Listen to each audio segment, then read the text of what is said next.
Really? Did that big dog run after you? But it didn't bite you.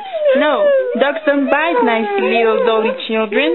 You mustn't look at the parcels, Ivar. What are they? Oh, I dare say you would like to know. No, it's something nasty. Come, let us have a game. What shall we play at? Hide and seek? Yes, we'll play hide and seek. Bob shall hide first.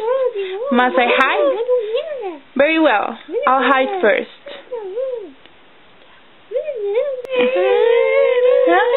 Excuse me, Mrs. Helmer. Oh.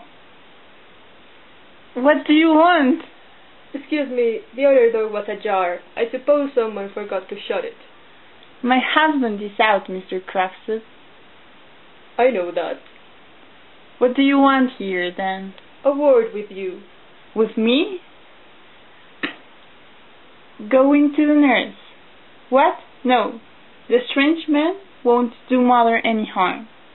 When he was gone, he will have another game. You want to speak to me? Yes, I do. Today is not the first of the month yet.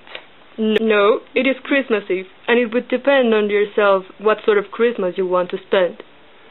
What do you want? Today, it is absolutely impossible for me.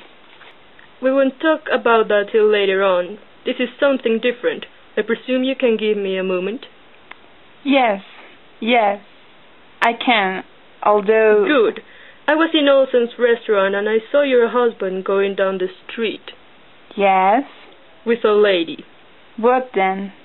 May I make some bold as to ask if it was Mrs. Lind? It was. Just arrived in town? Yes, today. She's a great friend of yours, isn't she? She is, but I don't see... I knew her too, once upon a time. I am aware of that. Are you? So you know all about it. I thought as much. Then I can ask you, without beating about the bush, is Mrs. Lind to have an appointment in the bank? What right have you to question me, Mr. Croxton? You, one of my husband's subordinates? But since you ask, you shall know. Yes, Mrs. Lind is to have an appointment, and it was I who pleaded her cause, Mr. Croxton. Let me tell you that. Sometimes one has a tiny little bit of influence, I should hope. Because one is a woman, it does not necessarily follow that. When anyone is in a subordinate position, Mr. Croxton, they should really be careful to avoid offending anyone who has influence? Exactly. Mrs. Helmer, you will be so good as to use influence on my behalf. What? What do you mean? You will be so kind as to see that I am allowed to keep my subordinate position in the bank. What do you mean by that? Who proposes to take your post away from you? Oh, there is no necessity to keep up the pretense of ignorance. I can quite understand that your friend is not very anxious to expose herself to the chance of rubbing shoulders with me. And I quite understand, too, whom I have to thank for being turned off. But I assure you... Very likely, but to come to the point, the time has come when I should advise you to use your influence to prevent that. But, Mr. Croxton, I have no influence. Haven't you? I thought you said yourself just now. Naturally, I did not mean you to put that construction on it. What should make you think I have an influence of that kind with my husband? Oh, I have known your husband from our student days. I don't suppose he is any more unassailable than other husbands. If you speak slightly of my husband, I shall turn you out of my house. You are bold, Mrs. Helmer. I'm not afraid of you any longer. As soon as the new year comes, I shall, in a very short time, be free of the whole thing. Listen to me, Mrs. Helmer. If necessary, I am prepared to fight for my small post in the bank, as if I were fighting for my life. So it seems. It is not only for the sake of the money, indeed, that weighs last with me in the matter. There is another reason. Well, I may as well tell you. My position is this. I dare say you know, like everybody else, that once, many years ago, I was guilty of an indiscretion. I think I have heard something of the kind. The matter never came into court, but every way seemed to be closed to me after that. So I took to the business that you know of. I had to do something, and honestly, don't think I've been one of the worst. But now I must cut myself free from all that. My sons are growing up. For their sake I must try and win back as much respect as I can in the town.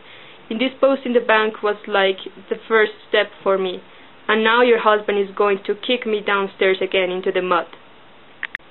But you must believe me, Mr. Crockstead. It is not in my power to help you at all. Then it is because you haven't the will, but I have means to compel you. You don't mean that you will tell my husband that I owe you money? I suppose I were to tell him. It would be perfectly infamous of you to think of his learning my secret, which has been my joy and pride, in such an ugly, clumsy way, that he should learn it from you, and it would put me in a horrible, disagreeable position. Only disagreeable?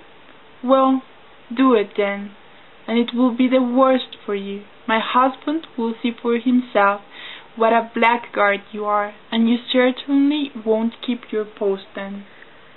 I asked you if it was only a disagreeable scene at home that you were afraid of? If my husband does get to know of it, of course he will at once pay you what is still owing, and we shall have nothing more to do with you. Listen to me, Mrs. Helmer. Either you have a very bad memory, or you know very little of business. I shall be obliged to remind you of a few details. What do you mean? When your husband was ill, you came to me to borrow £250. I didn't know anyone else to go to. I promised to get you that amount. Yes, and you did so. I promised to get you that amount on certain conditions. Your mind was so taken up with your husband's illness, and you were so anxious to get the money from your journey, that you seem to have paid no attention to the conditions of our bargain. Therefore, it will not be amiss if I remind you of them. Now, I promise to get the money on the security of a bond which I drew up. Yes, and which I signed. Good. But below your signature there was a few lines constituting your father as surety for the money. Those lines you, father, should have signed. Should? He did sign them.